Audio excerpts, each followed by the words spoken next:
Olá, alunas, alunos, aqui é a professora Karen Venâncio. Essa é uma aula para disciplinas de Psicologia e Saúde do terceiro semestre.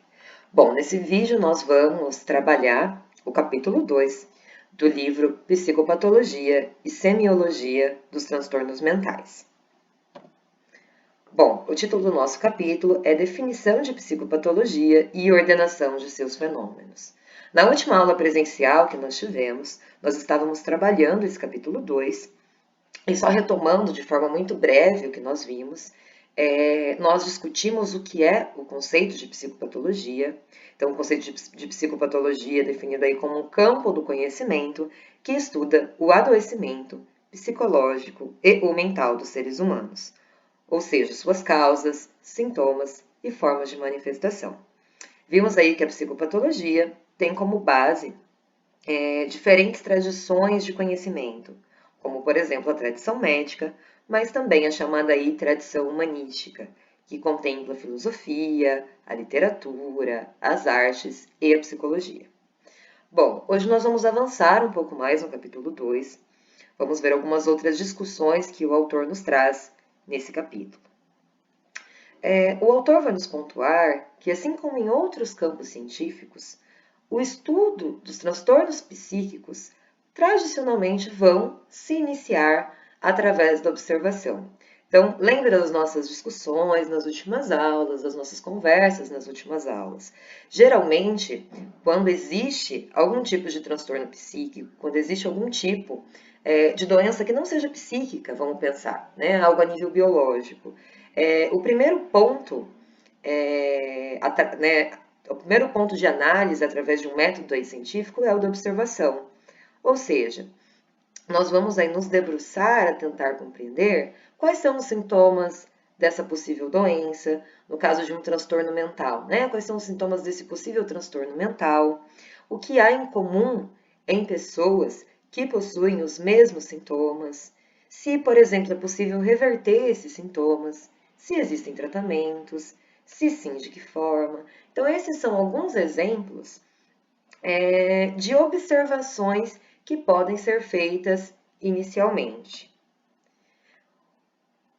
Outras duas etapas que o autor aí nos sinaliza é a etapa da classificação e da definição. Então, o autor vai nos dizer que quando observamos um fenômeno através de um método científico, então vamos pensar aí quando observamos um possível transtorno mental através de um método científico, além da observação, nós vamos muitas vezes fazer a classificação.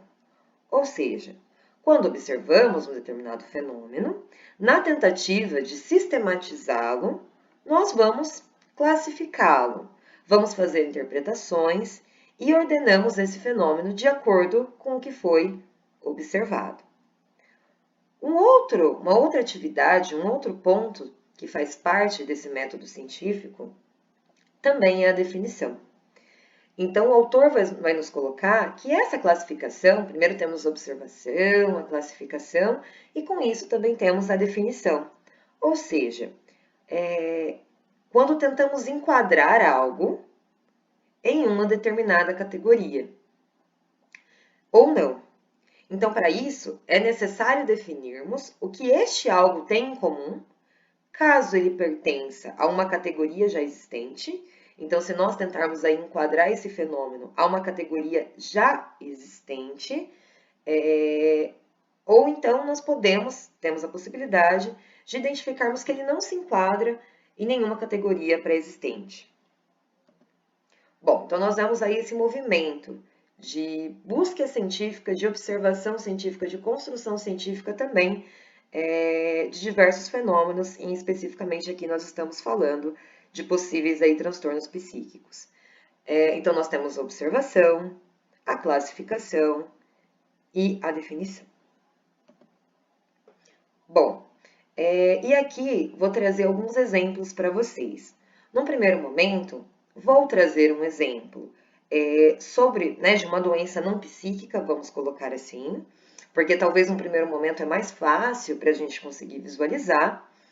E vou também trazer um exemplo de um transtorno psíquico, para a gente tentar observar aí para a gente tentar compreender esses 3 momentos dessa investigação científica, ou seja, a observação, a classificação e a definição, ok? Então, no próximo vídeo eu vou falar um pouquinho mais sobre esses exemplos.